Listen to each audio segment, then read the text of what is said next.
Hoje nós vamos falar sobre o livro e o filme Metrópolis, uma das histórias mais importantes da ficção científica. O filme foi dirigido por Fritz Lang e tem roteiro de Thea von Harbou, e o livro foi escrito pela própria Thea von Harbou. Embora seja uma história lançada nas primeiras décadas do século XX e já tenha quase 100 anos, Metrópolis exerce influência até hoje na cultura pop. Seja bem-vindo ao Te Conto, seu canal de ficção científica. Meu nome é Peu e eu estou falando da Terra. Antes do vídeo, deixa logo um like para não esquecer e se inscreve no canal para me ajudar. Dá uma olhadinha também na descrição do vídeo, pois eu deixei alguns links da Hotmart para você conhecer meu livro Breve História da Ficção Científica, tudo o que você precisa saber sobre o gênero, e alguns outros produtos digitais. Metrópolis é um romance de ficção científica lançado em 1925 por Thea von Harbou, e 2 anos depois, em 1927, foi lançada a sua versão para o cinema dirigido pelo marido de Thea von Harbou, que é Fritz Lang. A história é bem simples. Metrópolis é uma cidade futurista onde a população se divide entre ricos e pobres. A elite dominante vive na superfície da cidade e desfruta dos prazeres da vida sem se preocupar com nada além dos seus próprios umbigos. Já no subterrâneo da cidade, vivem os trabalhadores pobres que lutam para sobreviver e, mesmo que não recebam nenhum mérito por isso, são os responsáveis pela vida boa dos moradores da superfície da cidade. Nessa cidade existe um clube que é chamado Clube dos Filhos, onde jovens filhos da elite passam seus dias namorando, brincando, praticando esporte, se divertindo, e essa vida boa é só para os filhos dos ricos mesmo.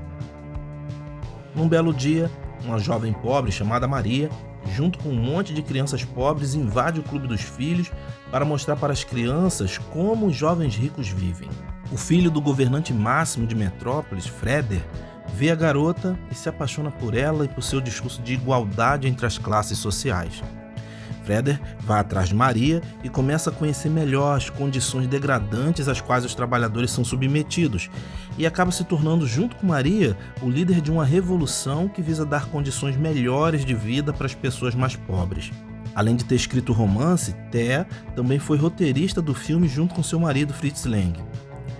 Tanto o livro como o filme são marcos não só na ficção científica, mas na história do cinema.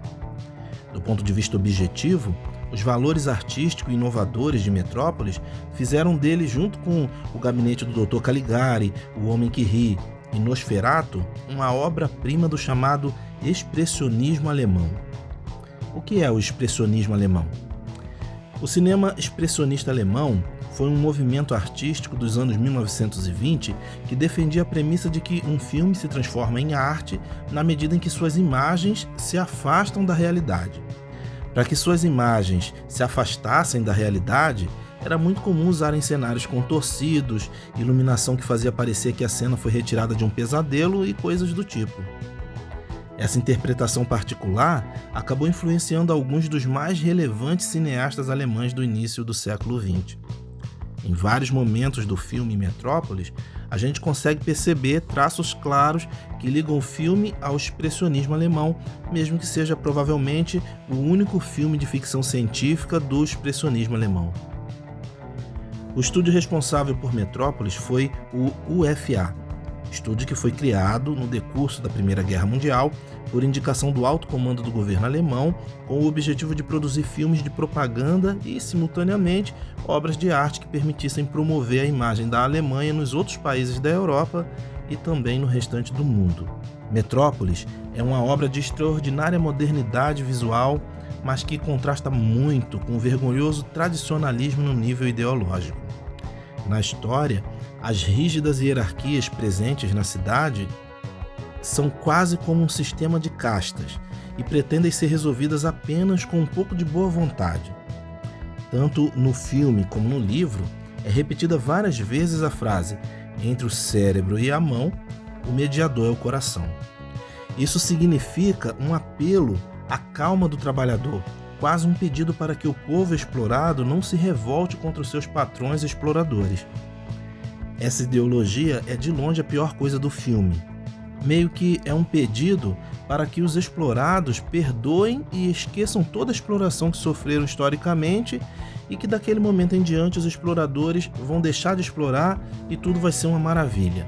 Seremos todos irmãos e o amor fraterno vai vencer a desigualdade social. Em Metrópolis, os trabalhadores habitam o submundo, então, simbolicamente, o peso de toda a estrutura social recai sobre eles. Mesmo sem eles terem consciência disso, é como se toda a cidade pisasse sobre eles o tempo todo. Imaginar que apenas um aperto de mãos e um pedido de desculpas possa resolver todos esses problemas é, no mínimo, inocente, para não dizer cruel. Um outro destaque da estrutura da história é que nela nós vemos um pano de fundo místico-religioso que utiliza um monte de referências bíblicas para enfatizar as dualidades de bem e mal, sagrado e profano, e certo e errado. No livro, toda essa referência religiosa é mais maçante e mais chata de ler do que a gente consegue ver no filme. No filme, as referências religiosas são bem mais palatáveis. Na minha opinião, Metrópolis é um dos raros casos onde o filme é bem melhor do que o livro no qual ele foi baseado. Não que o livro seja ruim, não é isso que eu estou falando. Apenas estou dizendo que o filme é melhor que o livro, embora o livro continue sendo um clássico. Metrópolis não é apenas um marco da ficção científica. É também a primeira grande distopia do cinema e é uma base de influência para toda a cultura pop contemporânea, estendendo sua sombra muito além dos limites do cinema. Após o seu lançamento, o filme foi um fracasso comercial. Ele custou 5 milhões de marcos e muito mal recuperou 75 mil marcos na época. O resultado é que foi decidido reduzir a sua duração e deletar algumas cenas. Desta forma, um quarto do filme original simplesmente desapareceu e até o ano de 2010, com o aparecimento de uma cópia perdida em Buenos Aires, na Argentina, não foi possível apreciar o filme em sua totalidade. As ideias apresentadas em Metrópolis não foram muito compreendidas na época em que foi lançado, e a modernidade da história colidia demais com uma sociedade que caminhava para a época do nazismo. É importante destacar que o roteiro do filme foi escrito por duas pessoas com ideias muito opostas uma da outra. Fritz Lang, que teve que fugir da Alemanha por ser de origem judaica, e Thea von Harbou, que colaborou ativamente com o nazismo produzindo filmes de propaganda nazista. Apesar de já terem se passado quase 100 anos desde a estreia de Metrópolis, ele não foi esquecido e é continuamente homenageado e tomado como um exemplo. Vamos falar então um pouco sobre as influências de Metrópolis. No mundo dos quadrinhos, tanto Metrópolis, a cidade do Superman, como Gotham City, a cidade do Batman, foram inspiradas em Metrópolis. Isso se deu porque Fritz Lang se inspirou na paisagem de Nova York para criar a metrópole do filme. Nova York é a principal influência para as cidades do Super-Homem e do Batman nos quadrinhos. Nos filmes Batman e Batman o Retorno, dirigidos por Tim Burton, a influência de Metrópolis é bastante clara, com a estética dark e o clima noir. O filme Blade Runner, o Caçador de Androides, de Ridley Scott, é uma homenagem a Metrópolis de várias maneiras. Ambos os filmes compartilham a importância da cidade e a separação de classes, os trabalhadores e as elites na metrópole e os replicantes e os humanos em Blade Runner. Além disso, ambos estão interessados em mostrar a relação entre homem e máquina. O Dr. Rothway, um dos antagonistas da história, que é criador do androide Hell, que em certo momento se passa pela protagonista Maria, inspirou o professor Emmett Brown, o cientista maluco que inventou a máquina do tempo em De Volta para o Futuro. De todas as influências de Metrópolis, a de Star Wars é a mais evidente, com o visual do androide C-3PO sendo claramente inspirado em Hell. Também o HAL 9000 de 2001, Odisseia no Espaço, de Stanley Kubrick, é inspirado em Metrópolis. Bem, eu falei de algumas influências de Metrópolis, mas tem um monte de influências que eu não citei na moda, na música, passam por Lady Gaga, Madonna, Beyoncé, Queen, Sepultura e muitos outros. O vídeo ia ficar simplesmente gigantesco se eu fosse falar de todas as influências de Metrópolis. Em resumo, Metrópolis é um clássico da ficção científica e possui uma mensagem ainda muito poderosa.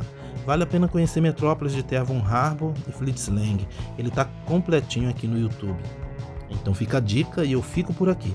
Se você gostou do vídeo, não se esqueça de curtir, compartilhar, comentar e se inscrever no canal, caso não seja inscrito ainda.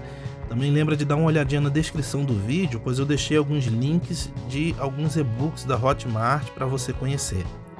Agora no finalzinho, aparecem sugestões de outros vídeos do canal que você pode gostar e vai ser muito bom se você ficar um pouco mais aqui conosco. Então, se você gostou, curta, compartilha e se inscreve no canal. Se não gostou, manda para o espaço e vem que eu te conto.